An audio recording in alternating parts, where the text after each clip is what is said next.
If you want one of those frameable memories of Kenya's astounding natural beauty, visit the Aberdare Ranges. They'll knock you out.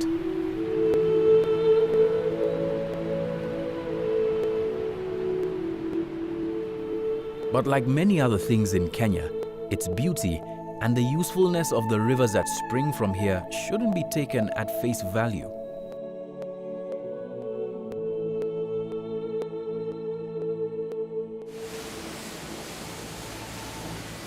The Aberdares have quenched our thirst as a country for millennia. It's what ties all Kenyans together if you think about it. This water pillar feeds the cities. It feeds our countrysides and it feeds the pastoral communities downstream from here. But this wonderful looking waterfall and the many that's around it here in the Aberdare Ranges is hiding something from you. The waters that flow down from the Aberdares aren't reaching where they used to. And that means that a disaster is on the horizon for the pastoral communities that depend on the river that flows from the Aberdares, the WarsYou2Audio. My name is John Alanamu. I'm a Kenyan investigative reporter, and I'm on a journey. I'm following these streams down from where they start, high above most of Kenya, down to where they join to form one of northern Kenya's most iconic rivers, the WarsYou2Audio. But the story I'm looking for is about the people who depend on it. From when the river is full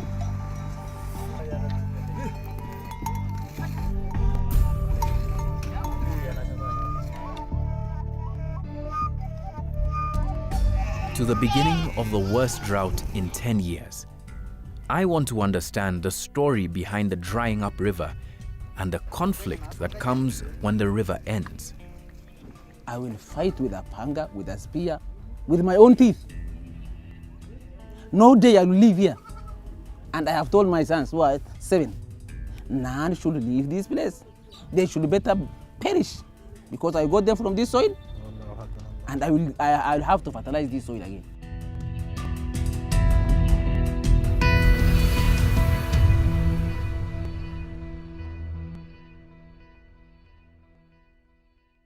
Mount Kenya is here and the Aberdares is here. Mount Kenya and the Aberdares Ranges.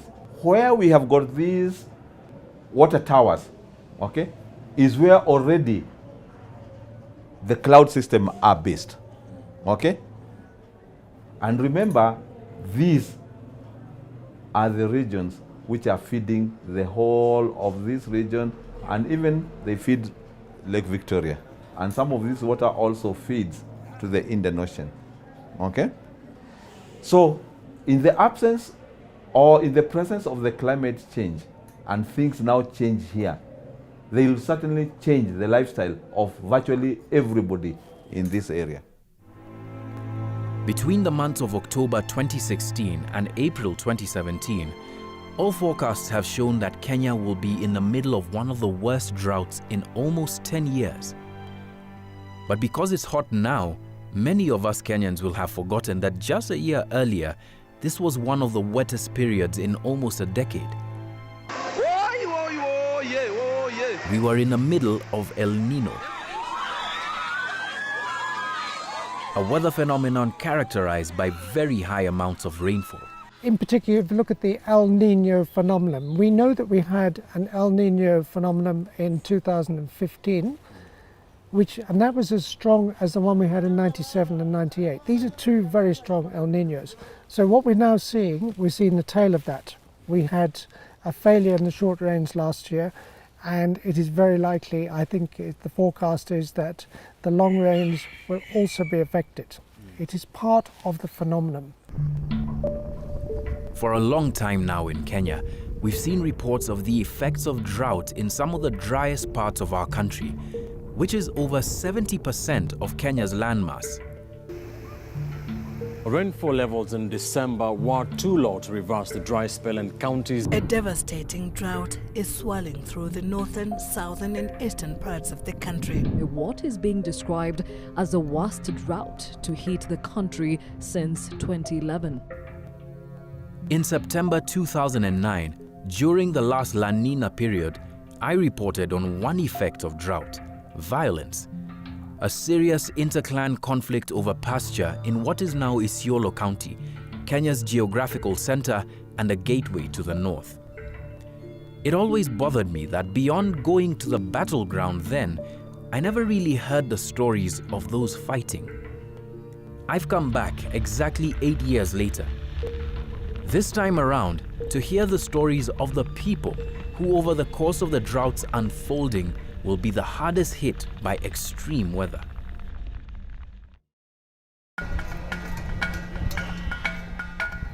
I start at Archer's Post, a trading post where most of Isiolo's communities like the Borana, the Turkana and the Samburu meet.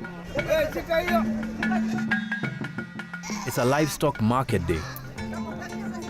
People come from far away. It's a good time to make a sale. Grass and water are still available, so most of the animals here are healthy and will fetch a good price.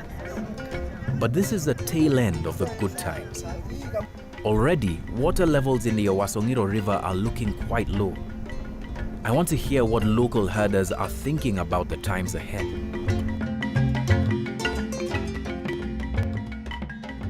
I'm introduced to Lautiriman Letwo. We meet at the noisy mouth of the Owasongiro. He agrees to take us into Samburu County, where a group of his friends are herding their family's livestock. And the further into our trip we get, the drier and harsher the landscape begins to look, and the search for water is on. This village on our way to Lautiriman's friends is a perfect example of what happens when grass around the homestead is no longer available. Hapo. Hapo, hapo.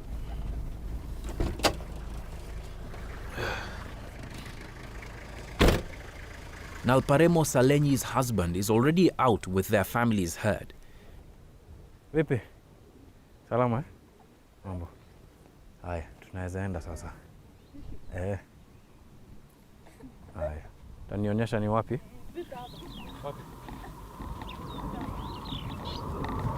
She's been left behind with their 4 children, although it's about a month earlier than she had expected him to leave. Anakaa tu na sisi alafu anaenda kuangalia mali ndio ahamishe mali nyingine kwa sababu nyasi inaanza kumalisika. Kwa sababu mali ni mingi huko ya watu wengi. Na anakaa hata kwa mali kwa sababu hata bii na japo mali nataka mwenyewe ndio iko ndani. Unaweza nieleza kuhusu misimu ambazo zilizopita vile nyasi ilikuwa kufikia sasa? Ile iliyopita nyasi imemalisika mpaka mbuzi hata inamalisika. Mbuzi tu inaenda inakataa kuenda inalala hapo. Inaenda inakataa kuenda inalala hapo. Mpaka basi tu Mungu anaona hiyo tabia yake ananyesha. Anakuta basi lakini amekuta wakati mamalisika. Unaona kama huenda msimu itakuwa kama hiyo? Itakuwa hii vile naona itakuwa kama hiyo. Lautiriman's fellow Morans have been driving their cattle deep into Samburu County along the Owasongiro.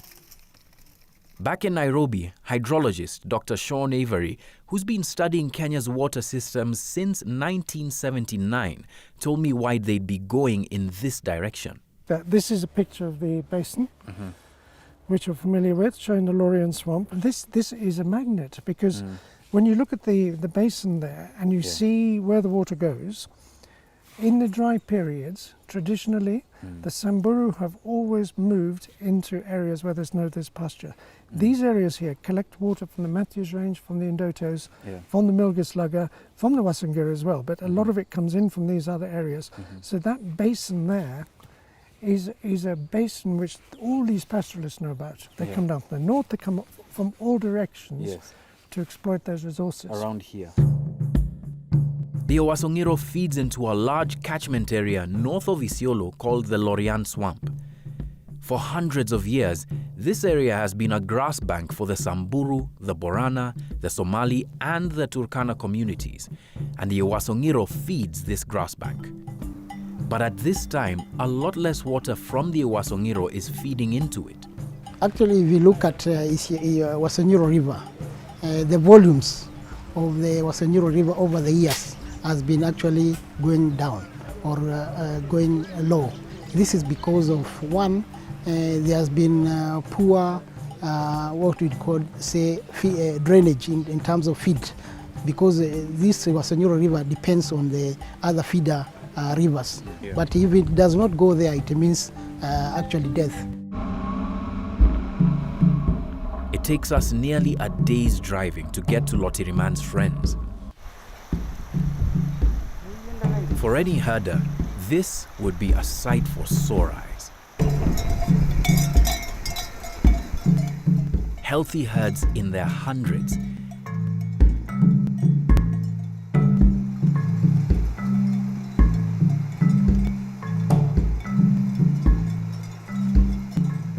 Driven by tens of young herders, some of whom are well armed. Just a few meters away, though, is evidence that the river is drying up faster than usual. It's still early in the dry season, but these young herders will be pushing up further north to areas where other communities are grazing. Tukienda sehemu sisi huku tunang'ang'ana na borana sangine maji hapo mpaka Kom mpaka Serel Barua na kwa tunang'ang'ania na maji pande hiyo na wajamii kutoka area Borana. Up north where they're headed, the Borana and the Samburu have fought before, and it's been deadly. In 2015 alone, 310 people were killed in intertribal clashes in northern Kenya. According to the United Nations Office for the Coordination of Humanitarian Affairs, Samburu, where I met Lotiriman, and Isiolo are 2 of the 5 hotspots. Most of the men here are well armed, but are unsure about who we are and keep their guns well hidden. But when we settle down in the evening, there's no sign of tension about our presence there.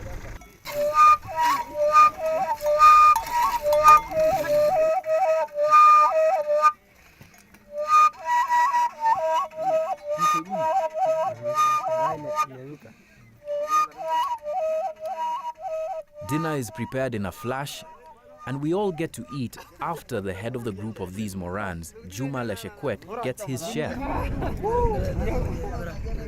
Even if we paid for the goat.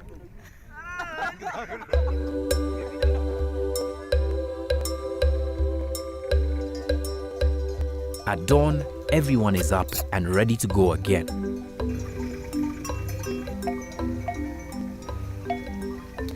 Here in one of the many kraals of the Samburu, the cows are fat and very healthy, and I suspect the kraals of many other communities here along these plains will be the same. It's been a good rainy season and they've been all able to restock. But we're coming to the end of the good times here. And with the end of the good times, grass starts to thin, water becomes in short supply, and competition for those resources becomes even more tense. And with that tension becomes violence that often many people can't resolve and die from.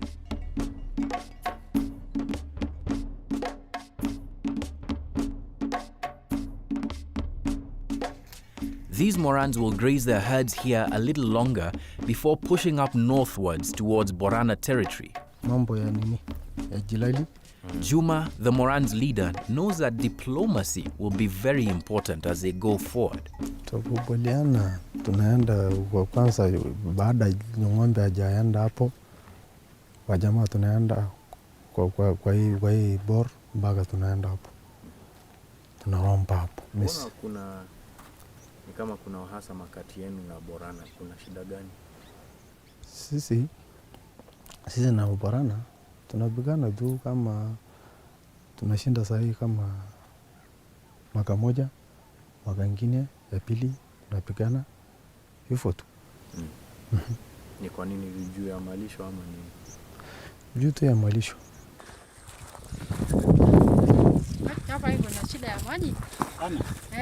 Seasons are changing here. Tough times are ahead. But is that all that's changing?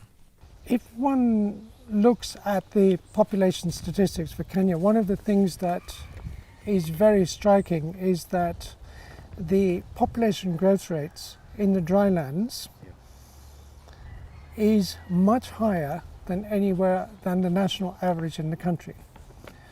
So although these areas are resource strapped, they have a finite limited resource by virtue of the fact that they are drylands. The irony is they've been put under much more disproportionate pressure by virtue of very significant increases in human population. According to the last census, the populations in West Pokot, Turkana, Samburu and Isiolo are growing at 5%, almost double the national average. With bigger families, more and different kinds of livestock are needed, and water is getting harder to come by.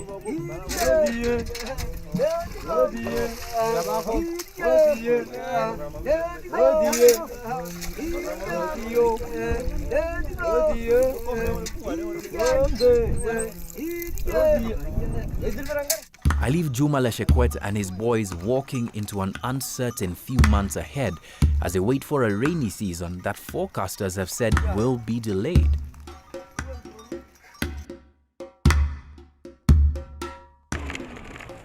I come back in late October when the rain is supposed to start falling. This time we head into Borana territory.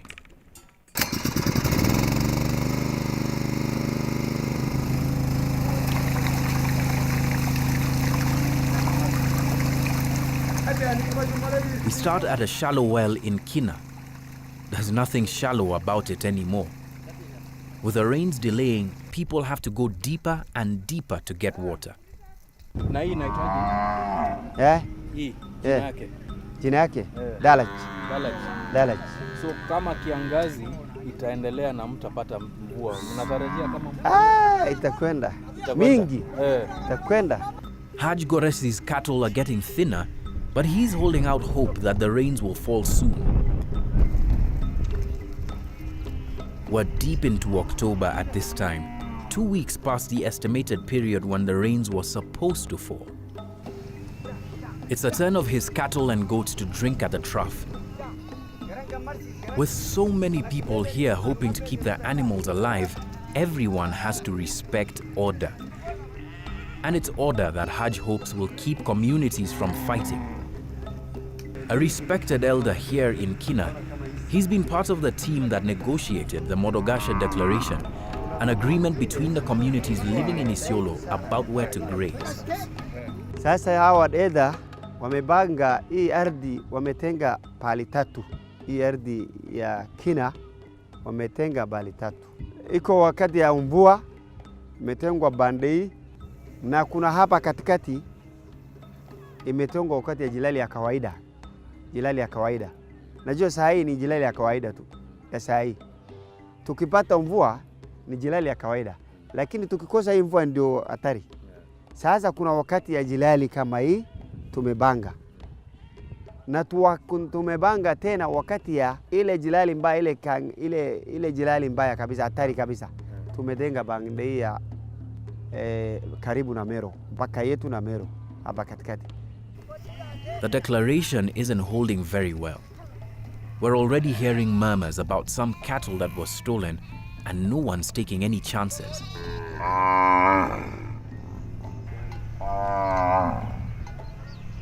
Na naona bado warani huwa wanalinda na hii ni yangu. Hii ni halali. Hii tumepeleka kwa serikali. Hiyo sisi hatubigi na watu, hatunyang'anyi na watu. Hii ni ya kuchunga hii mali tu. Lakini kama kuna amani, kuna haja hii nini? Najua amani, tukisema amani, sasa warani wa Kore, najua jana wamechukua ng'ombe ya Borana. Kore, Samburu. Wamechukua jana. Sasa hiyo ndio tunaogopa. Iko haja. Iko haja.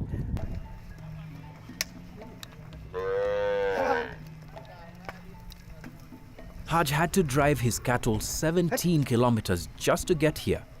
And as I go deeper into Borana territory, I see clearly just how desperate the search is getting. If ever there was a symbol of how badly this region needs water, then this is it. This is or was the Grisa Dam, a water pan that would gather the people of Isiolo County towards it. So promising it was that when they'd come here to quench their thirst all those 10 years ago when the government built this dam, the government also set up a chief's office here. Settlements started to come up. It looked as if this region would finally turn around its fortunes with regard to the lack of water. But years and years of drought had made sure that where I'm standing now, where water would reach about my waist, would eventually shrink and shrink further from the edges of this dam and finally go into the ground. And all that's left are cracks. The fault lines in intertribal relationships here are getting deeper as well. Hussein below would know. He's the head of the Kenya Police Reservists in the area and has just come back from resolving a rustling dispute between the Borana and the Samburu. So sasa hii ng'ombe, mara ya kwanza ni ng'ombe ya Samburu ndio ilipotea. Alhamisi wiki iliyopita. Ng'ombe 10 na punda 3. Hizi punda ambazo sasa hizi mliziona. Lakini ng'ombe tayari tumesha hesabu hapa ng'ombe 8 lakini hatujajaza hesabu, tunataka kupeana kesho yote. This shouldn't be taken as a small victory. It's progress. Considering that all the communities here are very well armed, the reaction to this theft could have gone very differently. Mimi nimepigwa risasi mara 3. 3 times. Hata saa nyingine iko kwa mwili yangu. Nimekoma ndani. Na hata sijapata usaidizi wa kutolewa na inahitaji operation. Hata ningeomba kwa mimi maoni yangu bunduki yote yalalishwe. Kwa sababu ikihalalishwa tutajua ni nani ndio ameiba na bunduki. Na tukijua ni wewe tuko na jina yako na tunajua bunduki yako, hata uwezi enda kubadilisha ulete nyingine mbaya.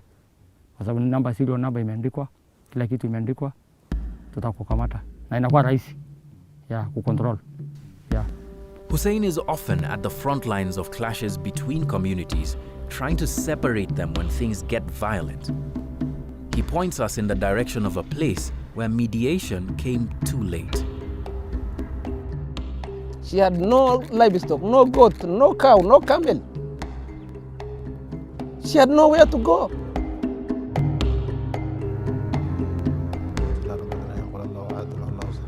Na hiyo pena hawezi toka kwa hati yangu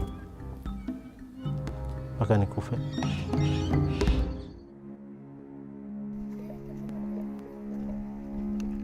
Kulamawe, Siricho, and up to Basa. It was so painful. And it had... Salesa Forole invites me into his home just as dusk settles in. He lives in Gafarsa, a small oasis village on the border between Isiolo and Garissa County. It's an attractive place for the communities around it because it has grass and water. A few weeks ago, that blessing became Salesa's family's curse. Herders said to be from the Somali community came marauding one night.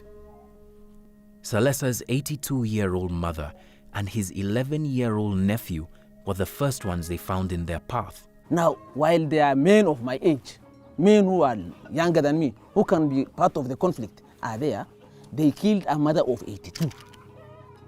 Your mother? My own mother. They tied her this way, and they shot from point blank, from the left side to the right side. There was no confrontation. My mother, as per today, I've got only three young men. She has never had a boy. None of us, and they can bear witness, they know us all, none of us have never went. We are friends with them all. They communicate to us and they tell us who did what. Then the question is, why did they kill our mother? Then came our young boy, standard 1. 11 years. A child of 11 years. You die at such a painful death. This is recurrent now. They want this war not to end. This conflict to go on. Salesa's pain brings back memories from his childhood, another period of drought. There was that time, the Shifter War. My mother gave birth to me that time. I can recall I suckled my mother because she had no livestock for 3.5 years. For 3.5 years. And it's terminated by somebody. God forbid. Until I felt other age-mates of mine don't suckle their mothers. I had to leave her. By then, I was in Duxi, I was reading Quran. I was as small as I was going to Duxit. She had to come, I circle, go, until the other boys were laughing at me. And then somebody who lives across, just across the town, just forget it. I'm sorry. I'm very sorry to hear that. Don't mind, it's life. It's life. She had no livestock, no goat, no cow, no camel. She had nowhere to go. She has no other way. She has to say she better perish, and then I should leave. And then somebody comes and terminates her life and then expects to live in a comfort life. No way. I tell you, no way. And I can tell anybody, no way. He is sure that his mother's killers wanted to start a war between the two communities, with the land Salesa's community sits on as the prize. The strong one will be staying, and the weaker one will perish. Do you think that your community is ready to give up this land? I don't think. If only my daughter is as small as she is. If only I have that daughter, I cannot leave this place. I will fight. I will fight with a panga, with a spear, with my own teeth. No day I will leave here. And I have told my sons, who are 7, none should leave this place. They should better perish, because I got them from this soil, and I will have to fertilize this soil again. Tulizika hapa. At the edge of the village, I meet Salesa's younger brother, Rashid Abdi.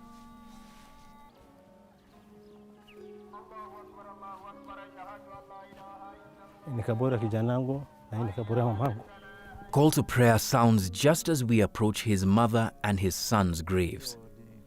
I ask him whether he'd be willing to forgive the men who did this, and I get more than I bargained for in his answer. Unaweza samehe hao wenye walifanya hicho kitendo? Siwezi. Na hiyo pena hawezi toka kwa hati yangu mpaka nikufe. Kwa sababu kijana wangu ni mdogo, hajawahi fanya kitendo mbaya, ni kijana kidogo. Mama yangu hajawahi toka nje, ni mama mzee, almost 79 years old. That Rashid says he knows the people who killed his son and his mother, and that little has happened to find them shocks me and stays with me. I leave him to grieve a while longer.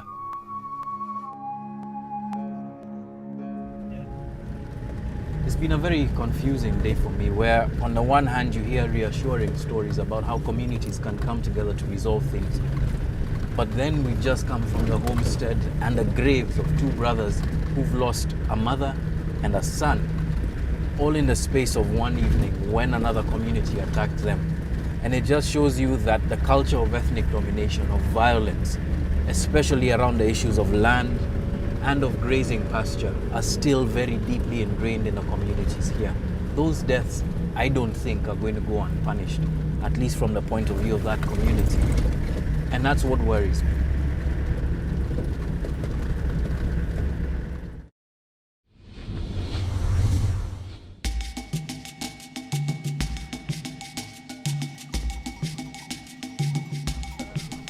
From every direction, it looks like communities are under pressure and getting more aggressive. Something needs to happen to cool things down. Then, after weeks of waiting, something does happen. It rains.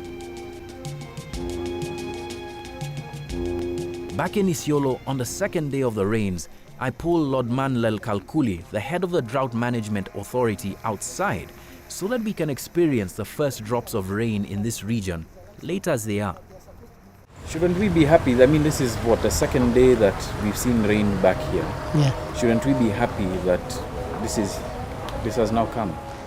Actually, I would say we should be happy, but again, we are supposed to see ourselves. This is the second day, but according to the predictions that we are facing, is that we are actually going to these short rains will be actually small. Yeah. It will be undistributed below normal. It means migration. It means school dropout.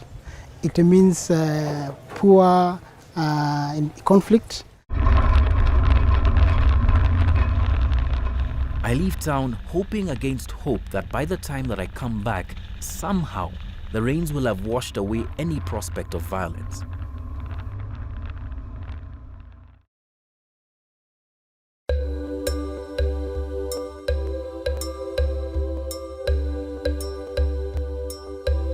We come back on the 18th of December 2016, almost a month later. From Isiolo town to the countryside, I am greeted by a beautiful lush green.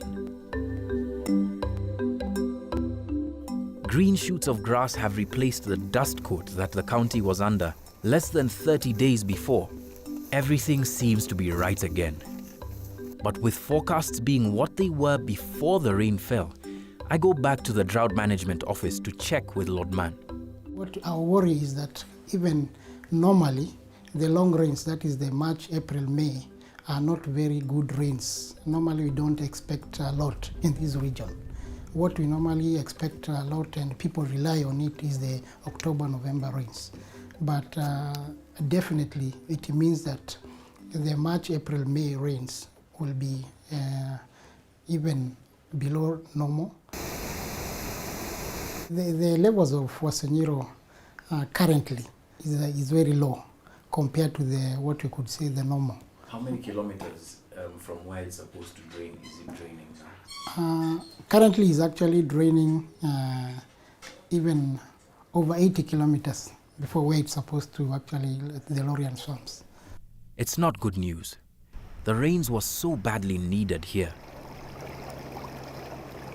The last time we saw a situation like this was in 2009 and 2010 when we had the last worst drought, because at this particular time, the short rains failed and then the long rains failed.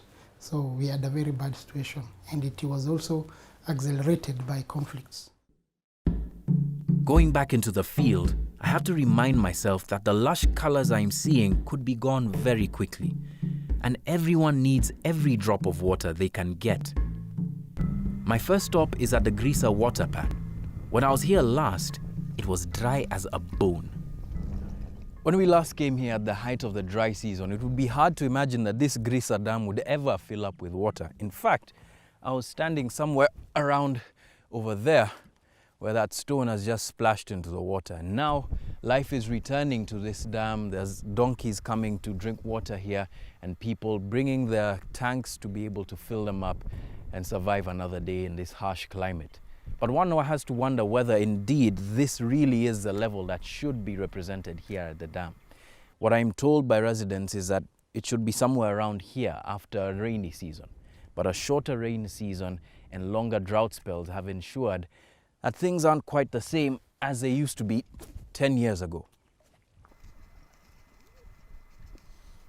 Again, the further we move into Borana territory, the more the truth about the rains reveals itself.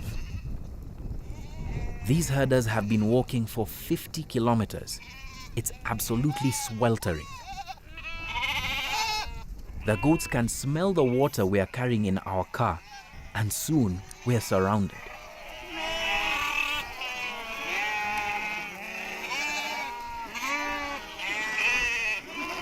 We move further. This time it's a family that we meet. They're also searching for pasture. It's getting desperate.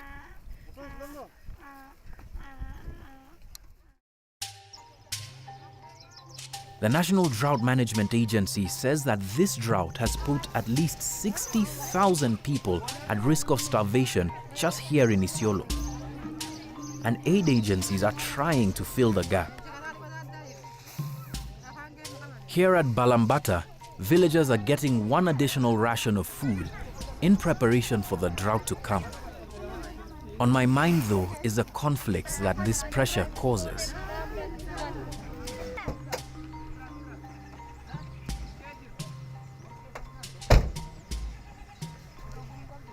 I make it back to Gafarsa, where I met Salesa and Rashid.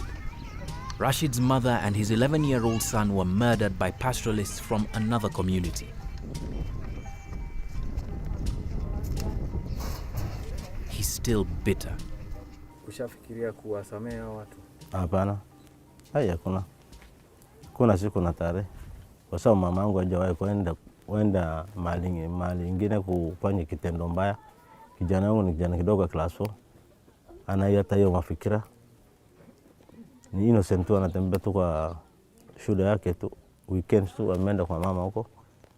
Siwezi wacha hata saa nikiona siwezi wacha. But there is cause to worry. Since we last met, another village and a school here were attacked. Again, everyone here is sure that they are being targeted for the land that they are on.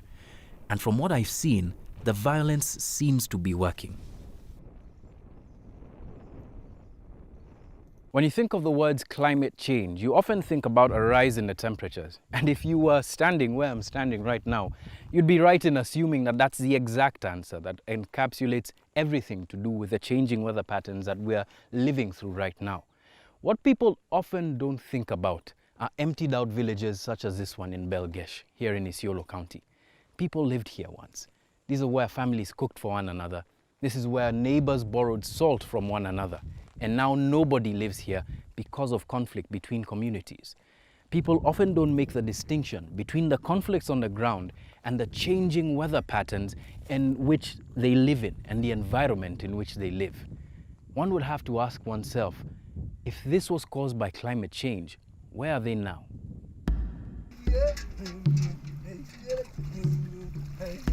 In Samburu County, shallow wells on the bed of the Owasongiro River are the only way that herders can get to water for their cattle. And guns are a lot more present here. The herders' shyness about their guns has melted away now. I get the sense that they feel vulnerable at this shallow well. They say that they need to be ready in case herders from other communities show up here as well. I meet up with the Morans who I had spent time with in late September 2016. They're headed for Kom, at the border between Samburu County and Isiolo County, a dangerous place to be sure. They're set up like a military unit, but the need for grass drives them now more than anything else. Juma Leshekwet, the head of these Morans, is away checking on his family and has left his younger brother Leharto in charge. Hapa ndio shida ya nyasi tu, lakini mvua sijanyesha kwa hapa. Kitu ngine nyasi sijaingia hapa tu, lakini maji haiko hapa. Kitu ngine nyasi iko pande ile. Iko mbali. Lakini Borana iko na shida. Kati yenu na Borana kuna shida sasa? Iko na shida. Shida nieleze ni shida gani, wanafanya nini? Shida iko na hiyo Borana iko na nyasi, lakini sisi hayuko nyasi, lakini mnasema ng'ombe hatutaki kukula nyasi kwa wapi? Kwa huko. Lakini shida imepeleka sisi kwa wapi? Kwa hapa tu ya ng'ombe tu huko. They're stressed about the grass, so they take our visit as a welcome break and let their guard down a little.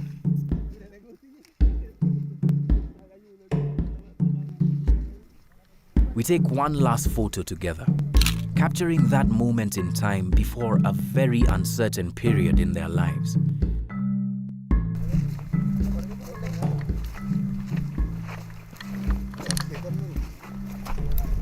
We have the wet season grazing reserve, we have the dry season, and we have the drought grazing reserves. And you see now, currently, they are supposed to be in the wet grazing reserves, and people are now concentrating along the WarsYou2Audio River. And this means that they are going into reserve areas much more earlier than the normal times. Therefore, it means that concentration now, people will be moving towards Kom area, and even to the drought grazing reserves of Yamicha, Duma, and even areas like Boran. And this is now an area where we also, our neighboring counties pastoralists are also moving towards the area. Those areas, for example, in Com, the Marsabit pastoralists, people from Marsabit will be moving towards Com, Sambor will be moving towards Com, and then definitely we are seeing that there will be a likelihood of resource-based conflict. The Leshekwets are headed north to Com, a town at the border between Isiolo and Samburu County. But some of their tribesmen are heading towards the Aberdare Ranges, where I started this story, and to the Laikipia Plains. I catch up with one group of men and boys driving their cows through Rumuruti into the Aberdares in the dead of the night. These tens and hundreds of cattle being driven across the plains have been on a very long and desperate journey, looking for grass, looking for pasture, and they're being driven up towards the Aberdare Ranges and Mount Kenya. Now the fear is that if they get there, while there might be grass up in those ranges, the temperatures will be so low, too low for them to be able to survive, and they could die in their hundreds. Pasture for their animals is their primary concern now, and they search day and night for it. The river that once quenched the thirst of animals in this region and the rains that renew the landscape may be back, but for these communities, those rains and that river may as well have come to an end.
In the next part of my journey, I go to the plains of Laikipia.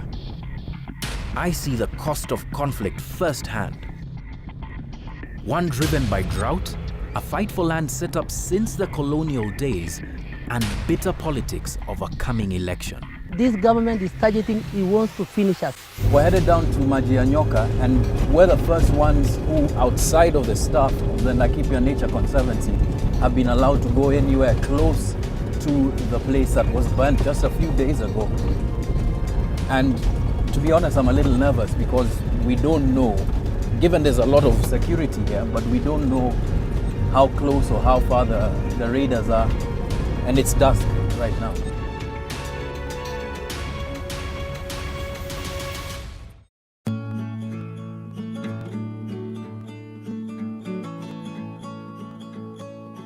Thank you.